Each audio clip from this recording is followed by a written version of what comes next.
Great afternoon or early afternoon to each and every one of you. I want to thank you so much for joining the Prosperity Foundation on this very important infrastructure and just inspiration, I should say, for each of your organizations. If there's one thing we can all agree on, we all need more practice on infrastructure and capacity and how to operate in a more efficient way.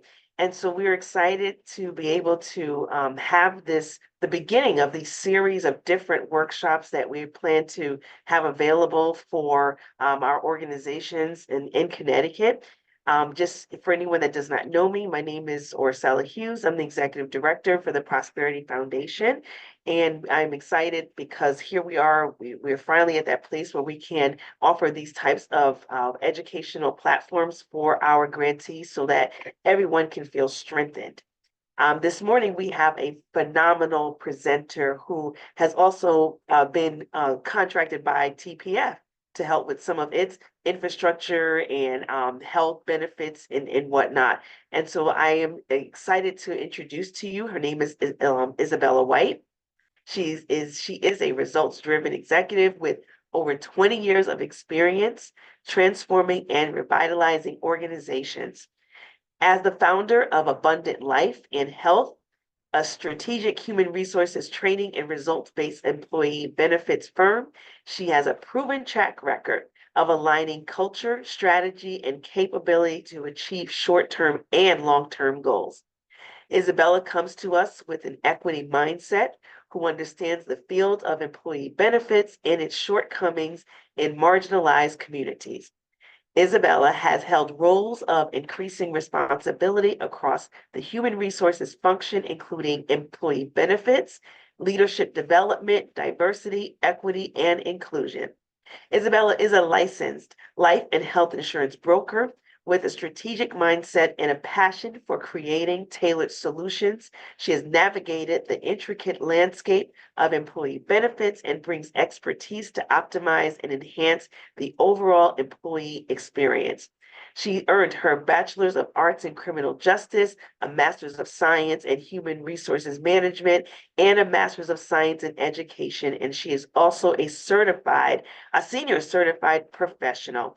So without further ado, I am excited to present to each and every one of you Isabella White, who will come to us about this very important topic that I know each of us will be able to glean information from. Isabella, it is all yours. Thank you so much, Orsella. Thank you, the Prosperity Foundation, for hosting this important webinar. It's great to be with you all today. I have enjoyed working with Orsella and Tamisha getting ready for today, so let's get to it. I'm going to share my screen. And we are going to go.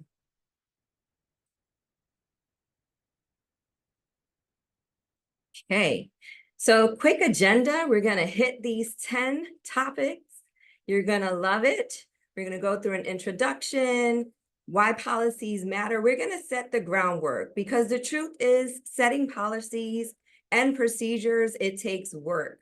But when you understand the groundwork, you'll know that the work is worth it. We're going to talk about establishing foundations, creating an employee handbook, looking at employee classification and benefits, recruitment and hiring practices. I'm going to focus on some things that someone would miss, but could cause risk if it's not done well. We're going to touch on compliance, everyone's favorite topic, compliance, communication strategies, monitoring and evaluation, and then time for some Q&A.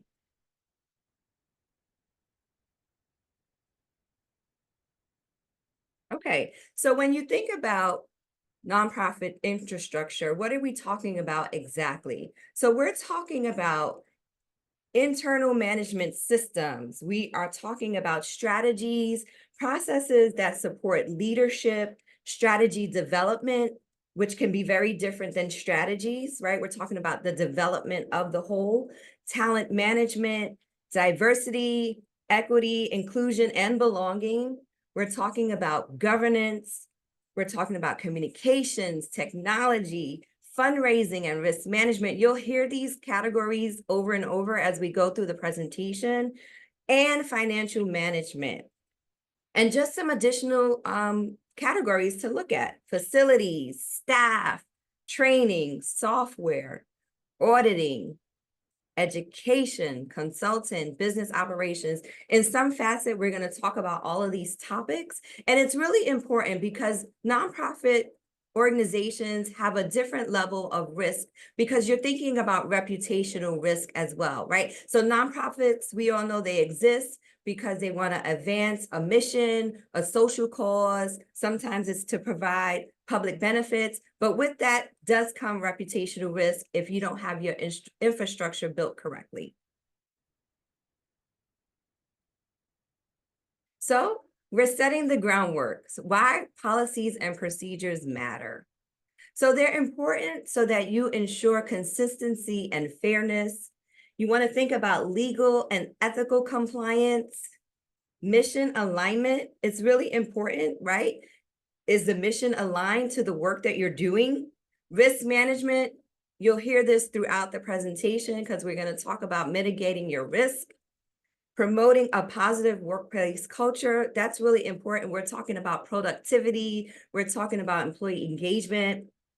You want to have efficient business operations. If you have efficient business operations, you're able to complete the work in a more succinct way. We're talking about transparency and accountability. Conflict resolution, this is something that depending on your conflict style, you may avoid conflict, but I'm here to tell you that not all conflict is bad. Sometimes conflict can be very good. And we're talking about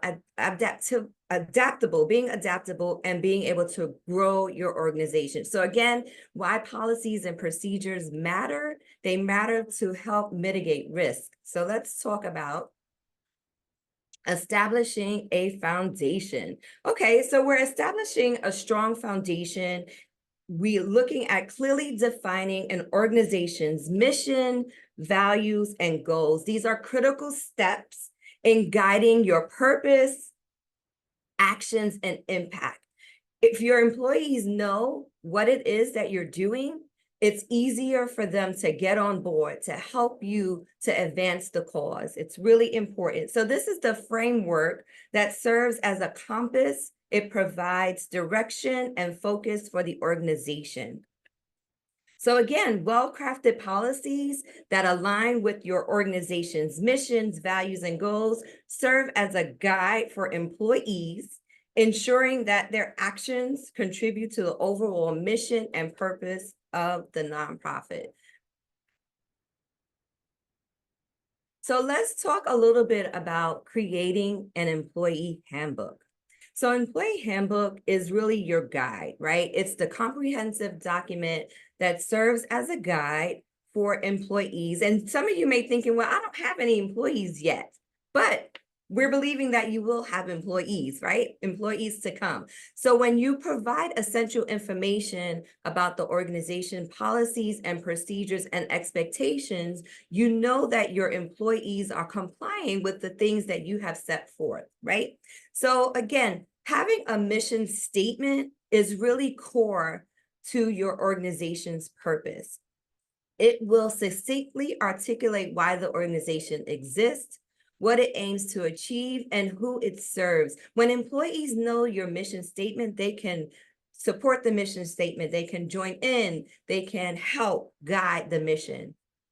Now, code of conduct, this is a policy, but I have highlighted it separately because this is big right now. Code of conduct, especially for remote work. Okay, so this is something that keeps coming up. And what I try to do in this presentation is highlight those things that are trending right now.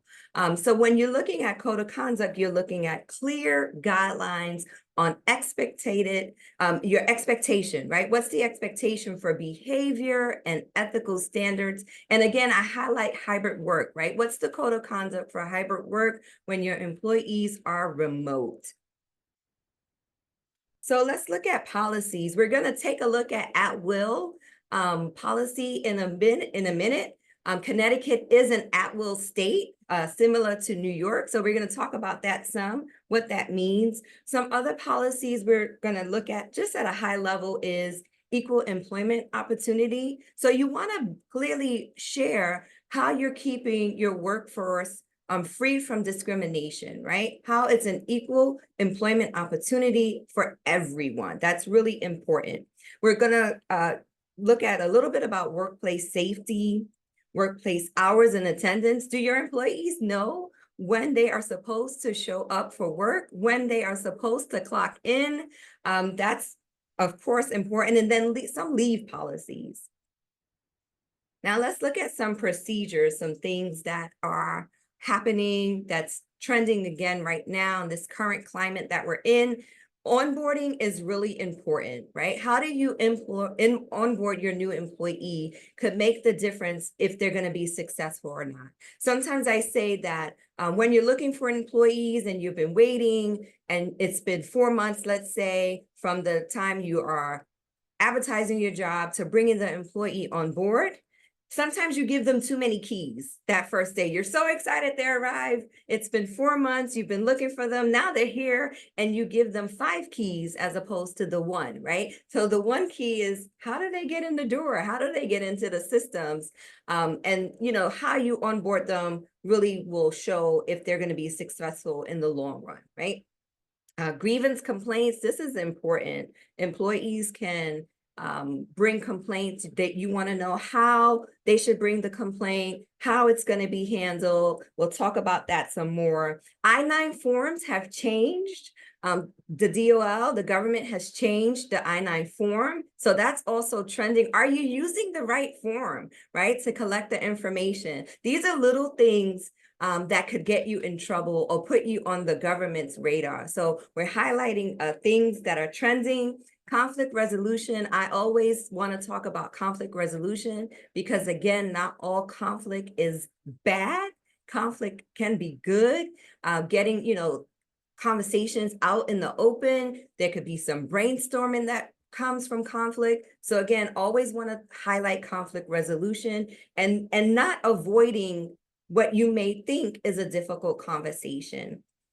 And social media and online presence. Again, things can go viral so quickly. So you want to have a policy about, how you want employees to post about your company, what they are allowed to say, what they shouldn't say, things of that sort. Again, things go really viral quick, right? Everyone is a content, has a content media presence, or they want to create content.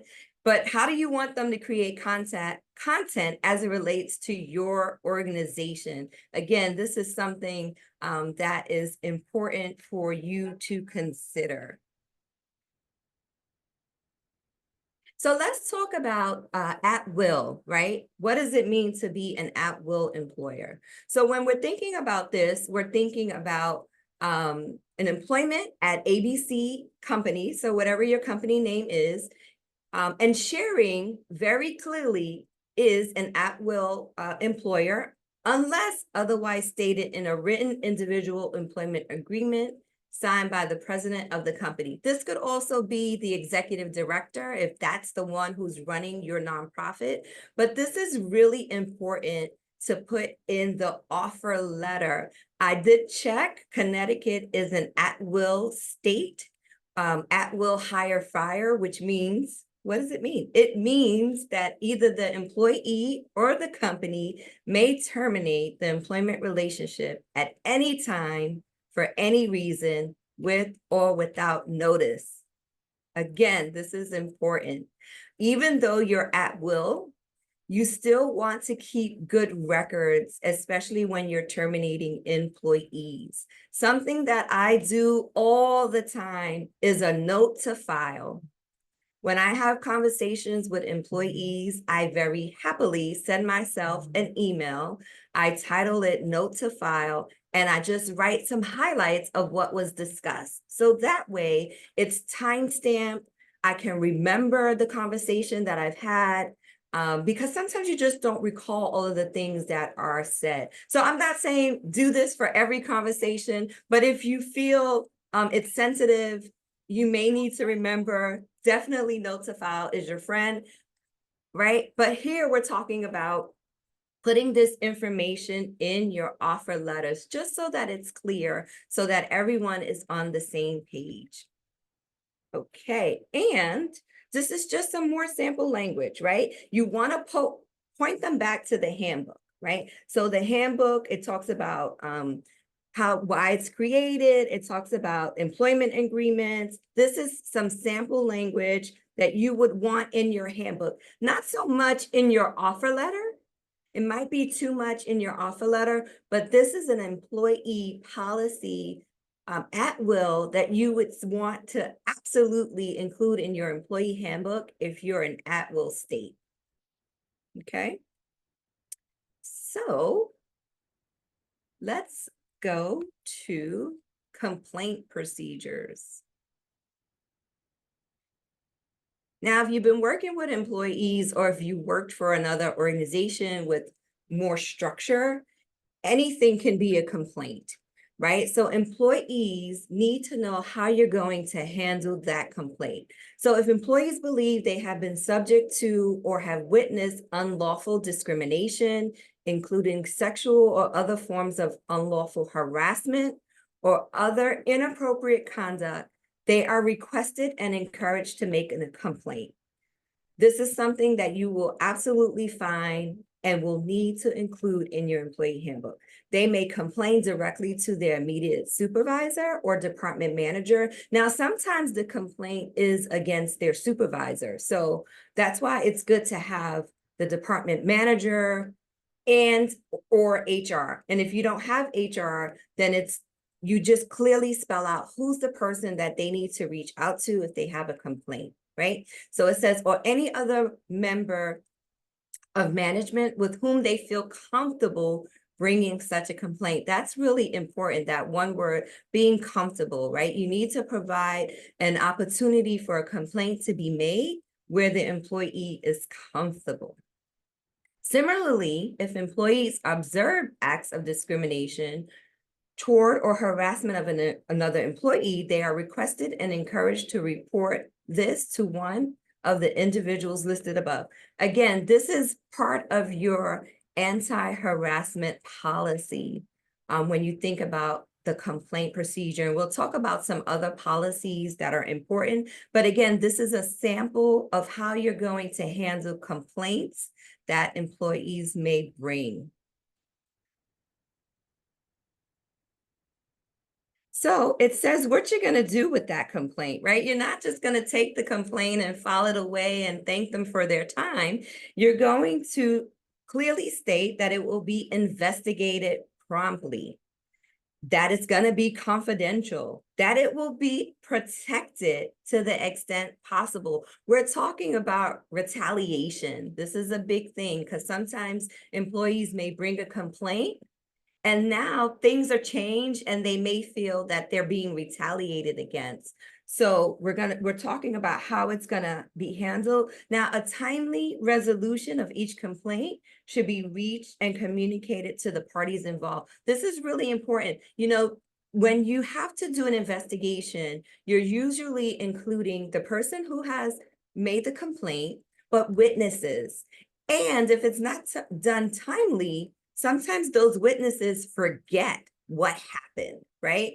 So moving with some urgency here is important, and clearly spelling out how you're going to handle the complaint is also ideal. So if the investigation confirms conduct that violates this policy, ABC will take immediate appropriate corrective action, including discipline up to and including immediate termination. Again, spelling this out for yourself, running the organization, for your employees is the way to go. This is how you mitigate risk against you, against your organization.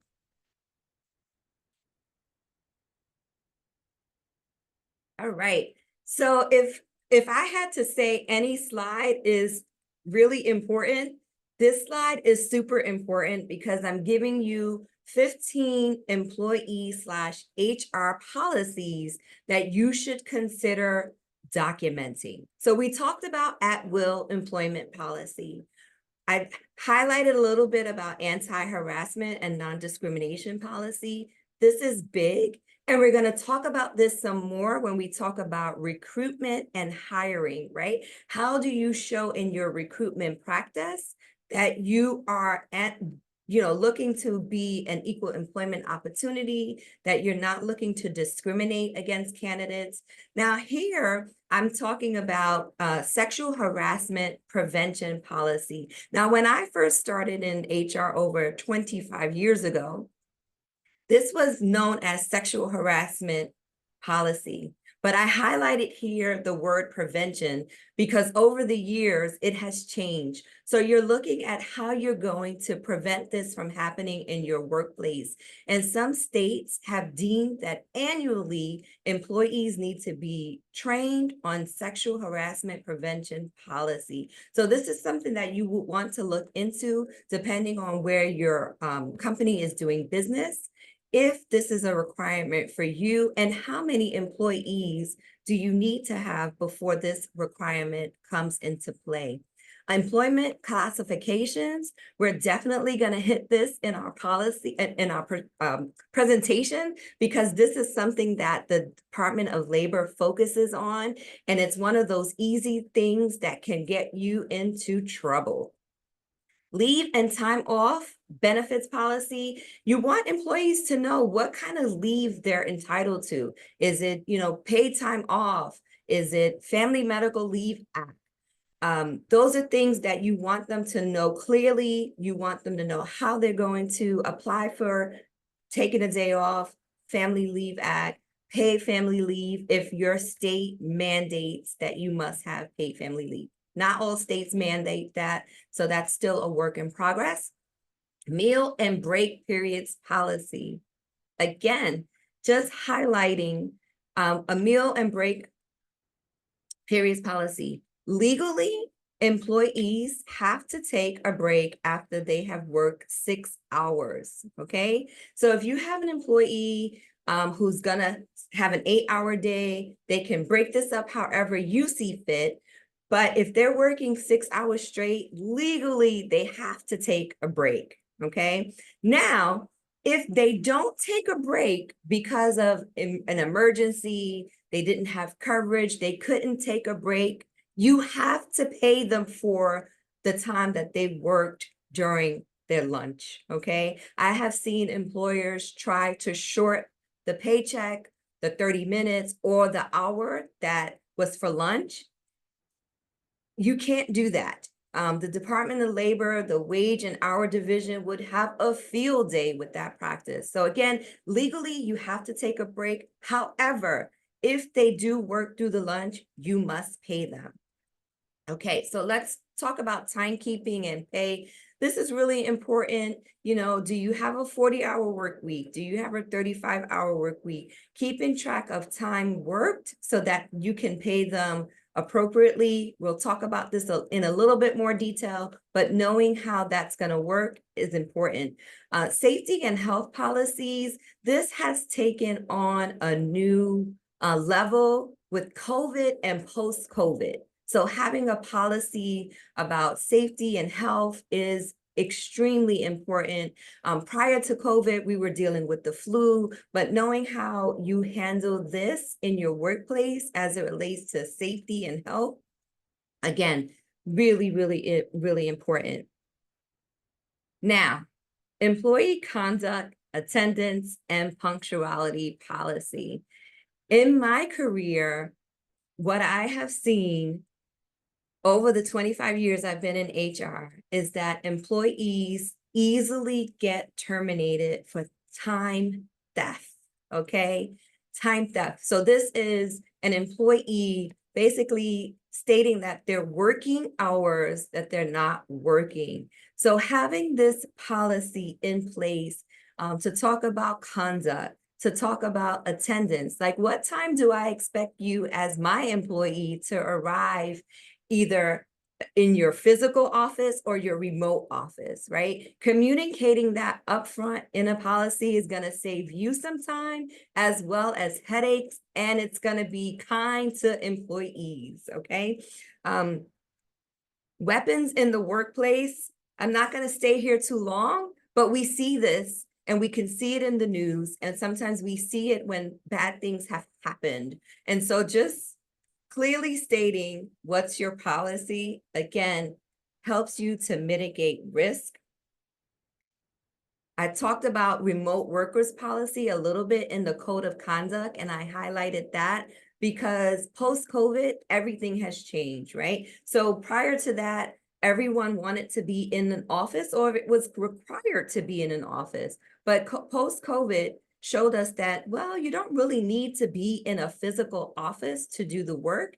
You need a laptop, you need internet, and you can do the work, right, remotely. So having that policy is important. The next few ones I'll highlight quickly. Personal device policy. How are you handling when employees bring their personal devices to your workplace? This may seem like a minor thing, but this is important when you think about cyber security, okay? Cybersecurity when an employee is jumping on your Wi-Fi and maybe they're clicking on things that they shouldn't. Again, how are you handling personal devices in your workplace? Social media, I talked about things going viral. Drug and alcohol policy, this has changed a lot with the legalization of some, drugs. So keeping up with what your state is saying is so important when you're thinking about drug and alcohol policy. And then lastly, updating your confidentiality policy. One of the things I always used to say in the beginning is I get paid to keep secrets, right? So as an HR professional working in this space, everything that I do is confidential. So if you're having confidential conversations with your employees, just knowing how to handle that confidential information, again, helps you to mitigate risk. Okay, so let's look at the employee classification. So organizations must clearly define employee classification. So when I'm talking about that, I'm talking about full-time. Is my employee a full-time employee? Are they part-time? Are they a contractor, right? So they're not getting paid by W-2, they're going to be paid by 1099, non-exempt and exempt classification, again, is so important. The wage and hour division of the Department of Labor administers and monitors the requirements of the Fair Labor Standards Act, okay? So this may not be a fun topic, but this is really important. If you have an employee that you have deemed exempt, but they really should be non-exempt, entitled to overtime pay, that is something that you need to be careful with, because that is something that the Department of Labor monitors and looks for. So when they come on site to do an investigation, they're going to ask you for certain things. They're going to ask you to do a tour. They want to see your facility. They're going to look for your employment labor law posters. Where are they posted? Are they posted in a place where all the employees can see them? Right? So how about if you don't have a physical dwelling, but you are a remote company? Well, there are also requirements for labor law posters as it relates to remote work. And again, want to go back to non-exempt and exempt, because there is a duties test that the Fair Labor Standards Act wants you to take a look at when you are determining, is my employee non-exempt and eligible for overtime, or are they an exempt employee, meaning that they're not eligible for overtime. So here you want to ensure that you're up to date. Again, with labor law posters, I have participated in many investigations, and they come in, again, like I said, they want to see your site, they want a tour, but they're looking for those labor law posters. They want to know that they are up to date, that they are displayed in a place where everyone can see them. And so again, just ensuring that your employees are classified correctly helps you to avoid fines.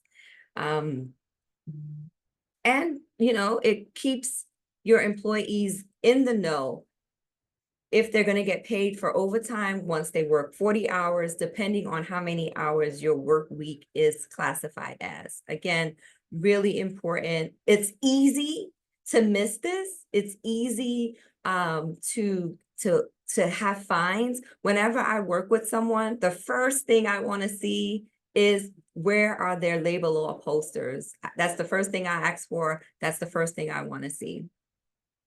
Okay, so now let's talk about employee classifications as it relates to benefits. So employee classifications, again, we talked about full-time, part-time. This is really closely tied to benefits eligibility. So I highlighted some words here in bold.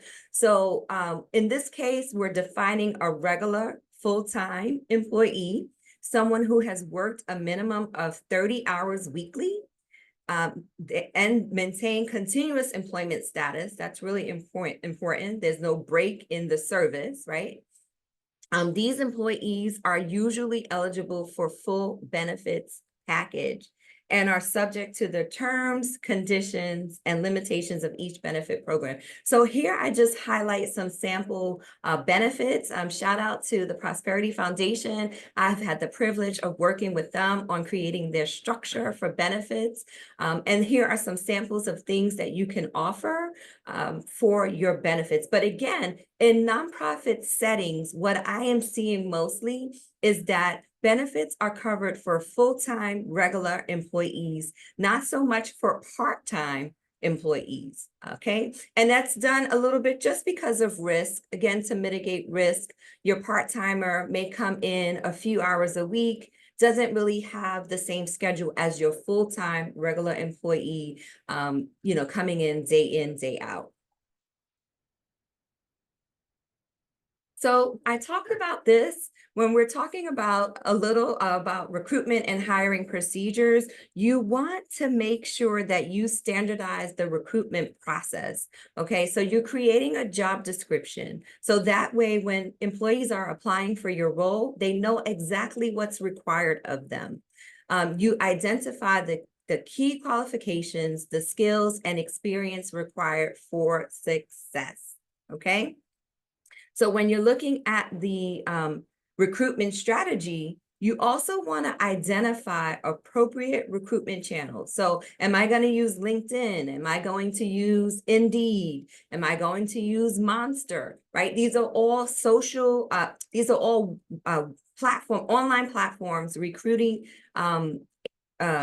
sources that you can use to post your job, right? So again, online job boards, am I going to go through social media? Am I going to, partner with my network? These are all really important when you're maximizing your reach, right? Because you're looking for a talent, right? Okay, so the interview process, this is something that is super important.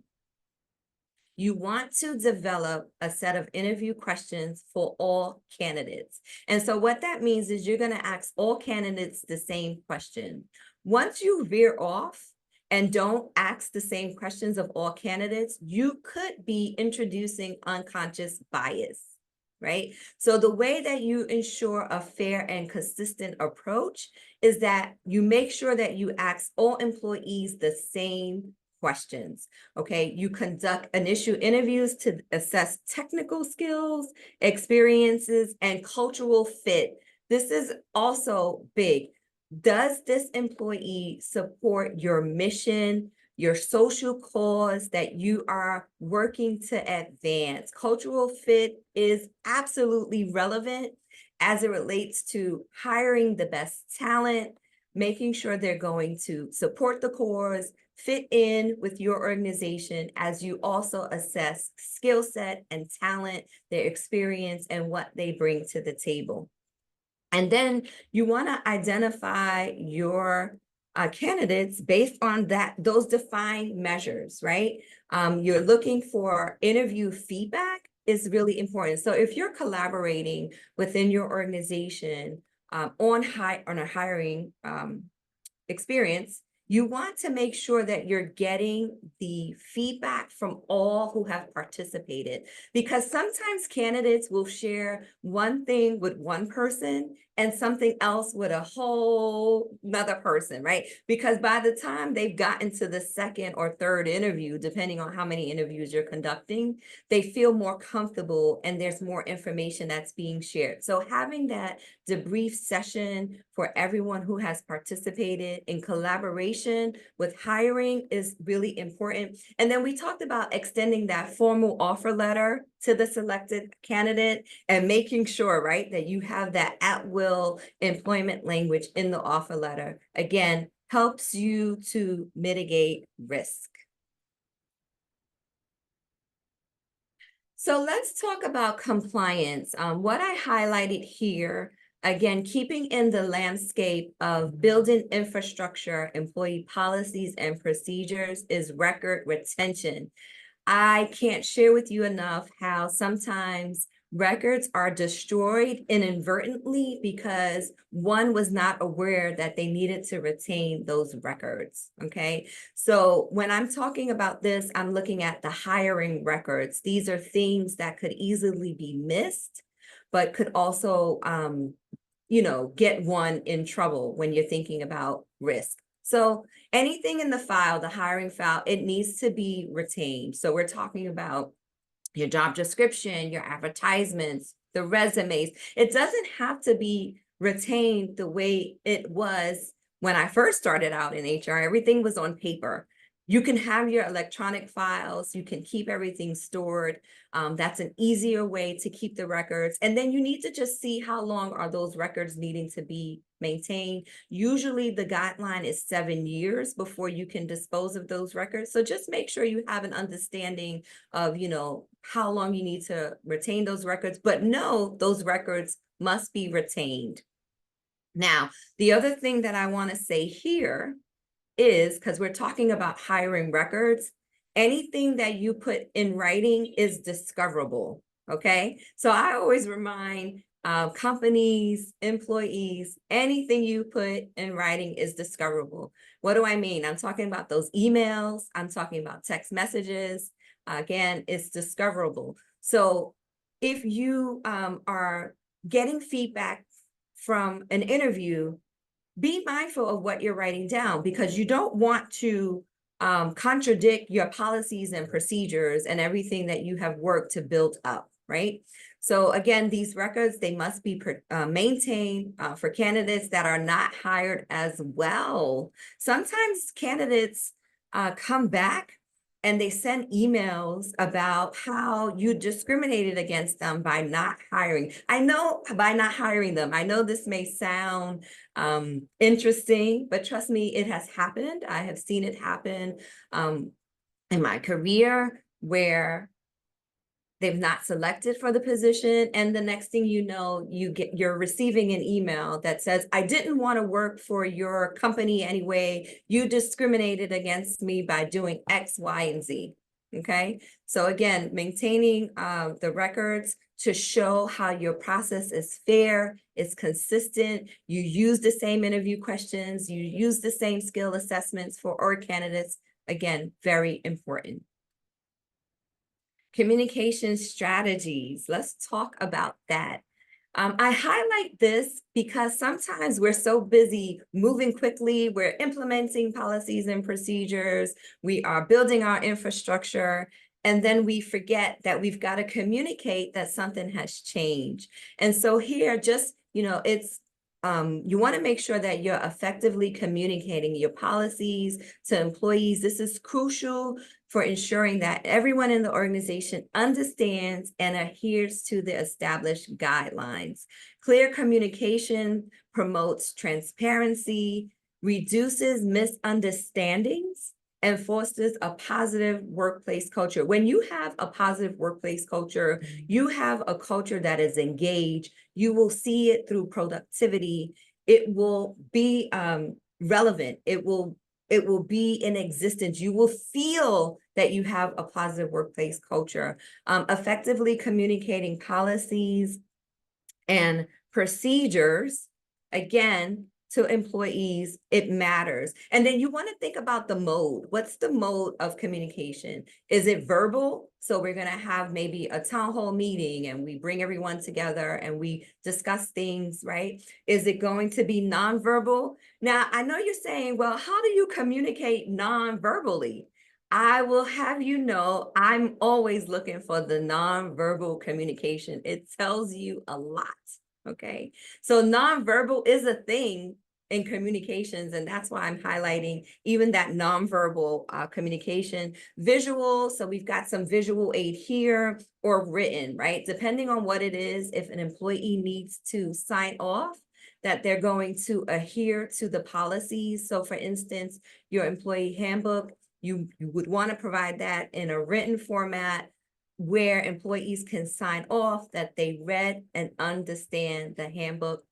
In this visual, I give you some other ways to think about, what's the content, what's the timing of the communication, who's your audience? Do you start with your supervisors, your leadership, or do you start with your employees? All of that really matters when you're communicating effectively to ensure that employees are aligned with your mission, that they understand your guidelines, and they can support the work that is being done. Okay, so let's keep going. Monitoring and evaluating. Now, you can't just put the policy in place without monitoring and evaluating to see if it's working, right? So when you're putting procedures, policies in place, you want to see, are they effective? Are they relevant? Sometimes we put policies in place and we realize, well, that's not really a thing. It's not something that we are dealing with or need to concern ourselves with. Compliance, right? You want to stay compliant. You want to mitigate risk. And then this ongoing process allows for adjustments. Sometimes we need to tweak things, right? Sometimes you might need to tweak your operating schedule. So maybe we're not operating at 9 because it's more ideally to start at 8:30. Those are some of the things that we're talking about. And here I highlight what I'm looking at in 3 categories. So I put compliance is the first one. So you want to have regular audits. Now, audits are basically just a checks and balance, right? Is it working? You want to review the policies and procedures that you have put in place. Compliance checks, whatever those may be, according to your sector, right? So the work that you're doing may have some additional compliance measures that ties back to policies and procedures. So that's something that you want to look at. Legal updates, I talked about the labor law posters. Documented changes. You want to document how you've worked through in good faith, right? Because everything can be done in good faith, but it also needs to be documented. How did you get to that policy? How did you get to that procedure? And then periodic policy review committees. This could be your board of directors. This could be your senior leadership. So as you're looking to continue to build your infrastructure and grow, this is what we're talking about when we're looking at compliance. Now let's look at communications. And I did highlight a few things here that you may think is not really pertaining to communications, but I highlighted under communications because sometimes, again, we do all the work that we need to do, and then we're not communicating as effectively as we would want. So you're looking at your feedback mechanism, touch base with your employees, see if they're understanding what are their thoughts on the policies and procedures. Incident reporting is really important. So if there's something that has happened, it needs to be communicated. It needs to go back to leadership. It needs to go back to supervisors.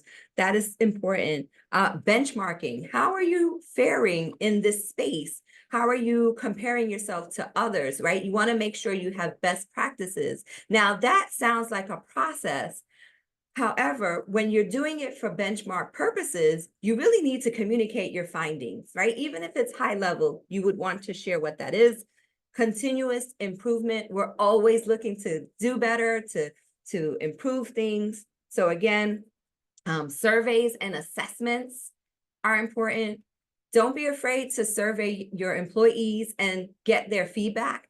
I like surveys that are anonymous. I know employees sometimes think they're not anonymous, but I can tell you that there are surveys that are anonymous and you can get valuable feedback and know, what's happening. And then leadership accountability. Again, this goes back to communicating policies, procedures, communicating your mission, your value, your goals, all of this to ensure that employees are supporting and are in alignment with where your nonprofit organization is going.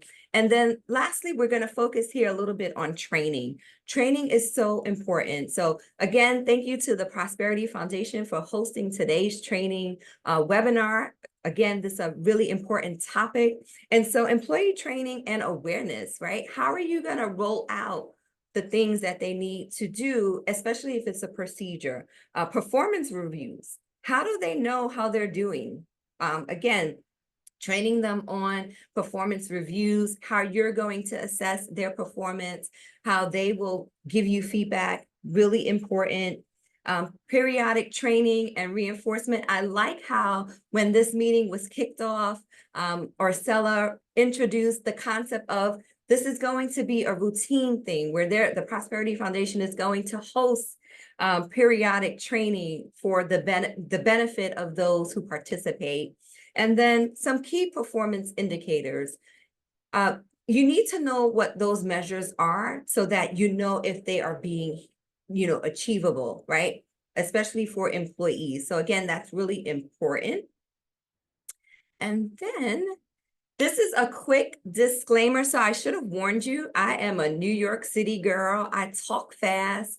And so just a quick disclaimer before we go to Q&As. The presentation is really for your information.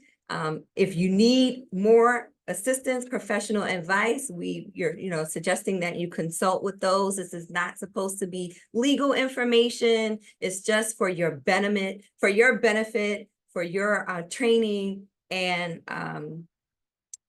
yeah, so that's the disclaimer. And I'm gonna turn it over for some Q&A. Wow. Oh, wow.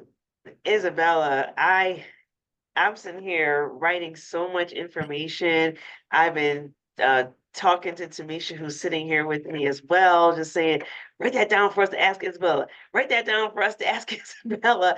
And not just here on the in the session, but just I know now I have more stuff that I need to come back to you for, because the shift of the culture and the work culture, I should say, has changed so much. And you have dropped so many gems this afternoon, more than we could. I mean, I said to Tamisha, we probably have 4 other sessions that we could have with you, and you could really be enlightening us. Because one thing I did say to her, I said, I'd rather for all of our businesses and organizations to start off right than to operate wrong long.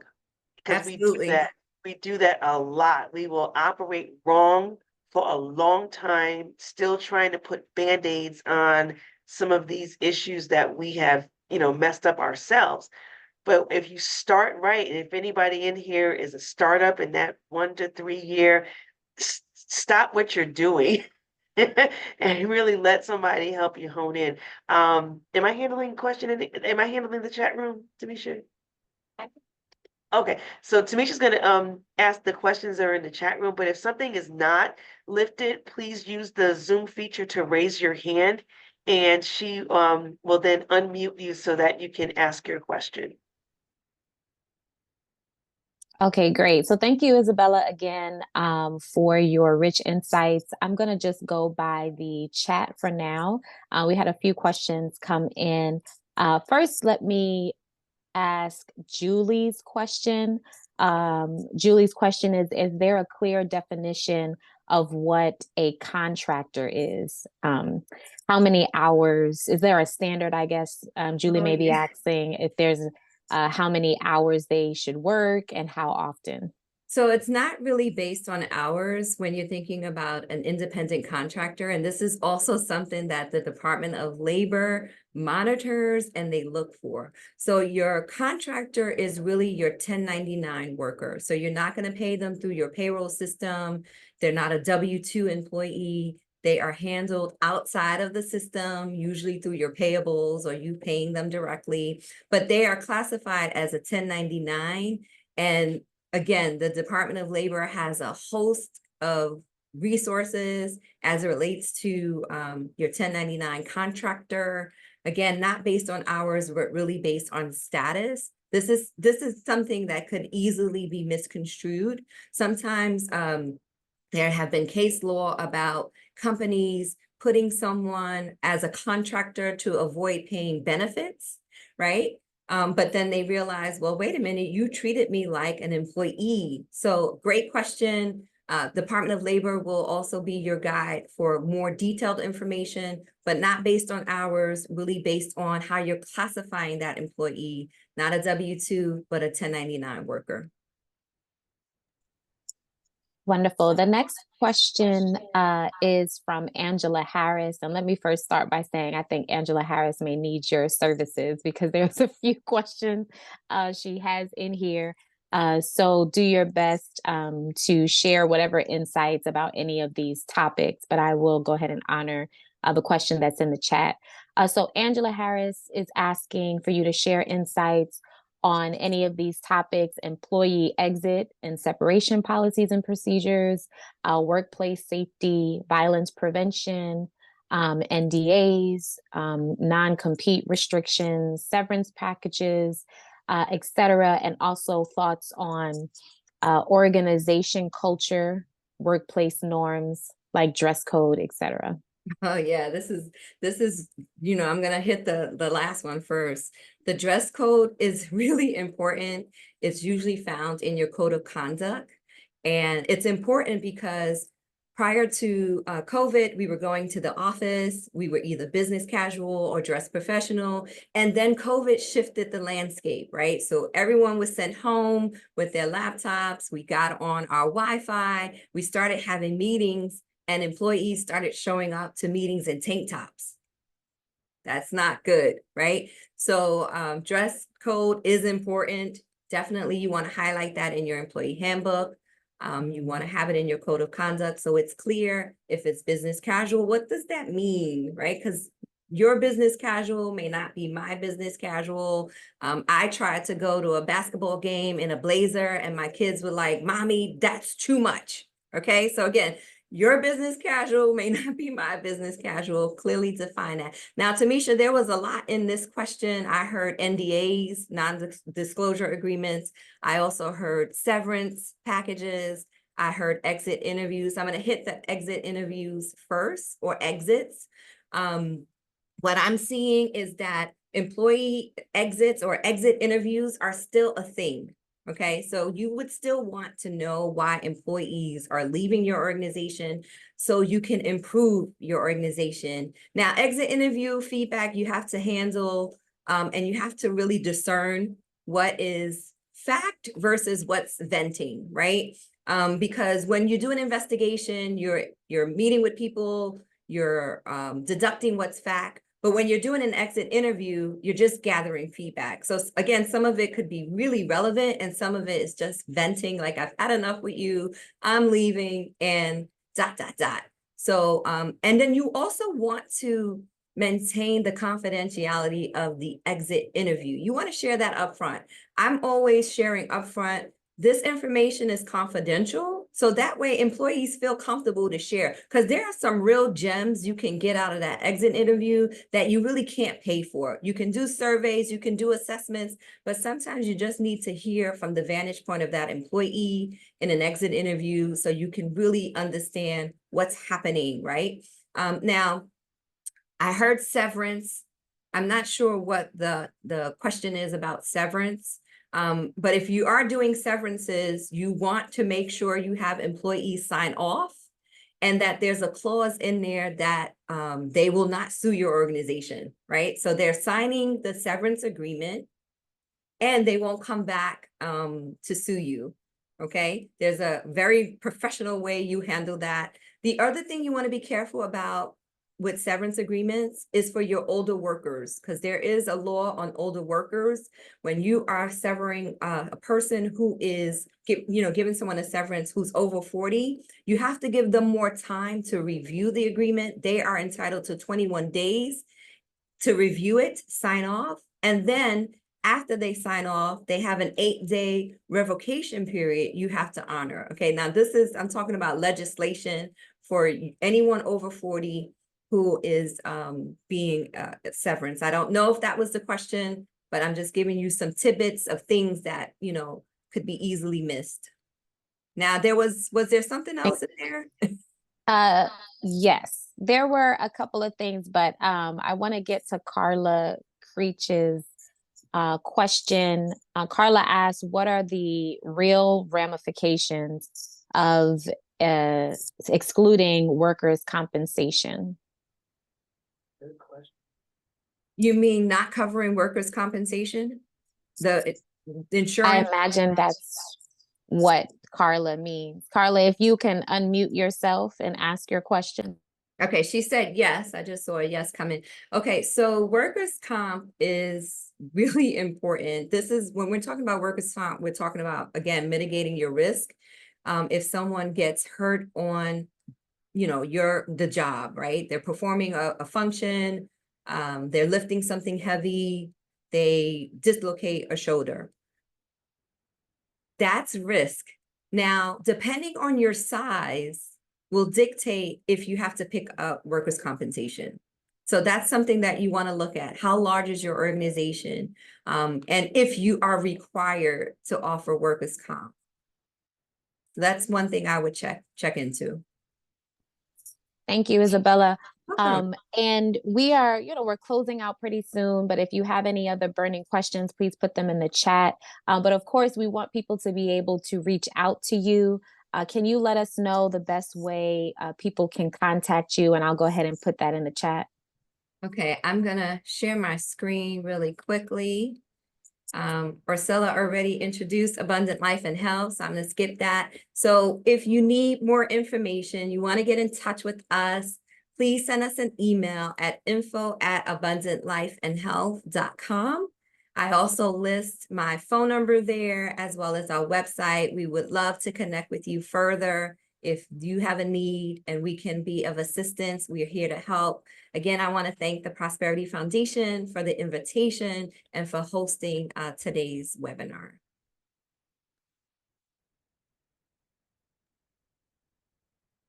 Giving you virtual applause. That was absolutely, absolutely wonderful. And again, so much can be followed up from this call. And I know I'm not the only one, and especially that part about the handbook. And I think that that's a piece that we always overlook.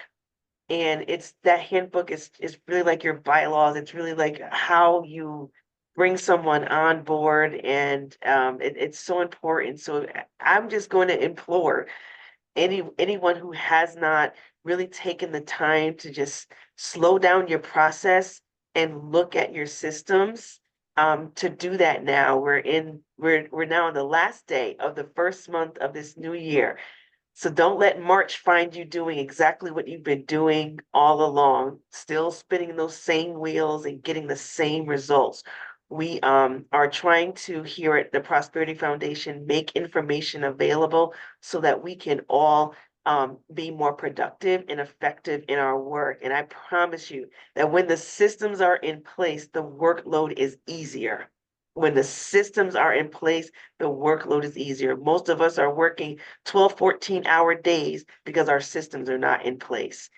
So we're going to do better this year. Again, thank you, Tamisha, for introducing Isabella to us. And Tamisha is a great system that we had come into TPF. I cannot tell you how blessed we have been TPF has been since she came on board and has really, and what I said to Tamisha when she came on board, I said, listen, I've been doing this thing, pretty much running it by myself for the longest. So I said, I need you to identify all of my weak areas, all of my holes, any place that's not right, identify that. And that's where we met. That's how she introduced me to Isabella. So I want you to not make any of the same mistakes that we made trying to work through our passion and not work through our systems. And so we talk from a place of authenticity. I'm always transparent about systems and work here at TPF. So anything that you need, if you need her information, please make sure you email Tamisha. She will get her contact information to you. And I know the link will also be available to those who registered and are here. So we're very intentional about that as well, so that you can, refer back to it, or even sit down with your staff and or your board and with your finance committee and say, hey, this is why I need you to look into this direction for our organization. But I don't have anything else. Tamisha, is there anything else that I need to bring forward before the group? Oh, okay, I'll let you go ahead and say, let me mute again. Okay, thank you all. Thank you, of course, Isabella, for your wonderful insights. Just a reminder to everyone that we have the second info session for the Hartford Capacity Building Grant. It's going to be held virtually, of course, on February 13th. At 12:30 in the afternoon. So information, of course, will go out again if you want to register for that session and you missed the first session. This will be the second and final info session for the capacity building grant for Hartford County organizations only. And that grant, the application deadline is February 29th. And so that's all we have for now coming up. It's always good to see you all. So we wish you the best, and I'll let you close out, Orsella. All right, thank you. Have a great day. Sorry we took your lunch hour. Isabella, I should have said that on an HR call, huh? Oh man. Oh man, so this was not a lunch hour. This was just a great time to be together. So don't tell your boss that you were on this call. All right. Everyone have a great afternoon, and we'll see you again soon.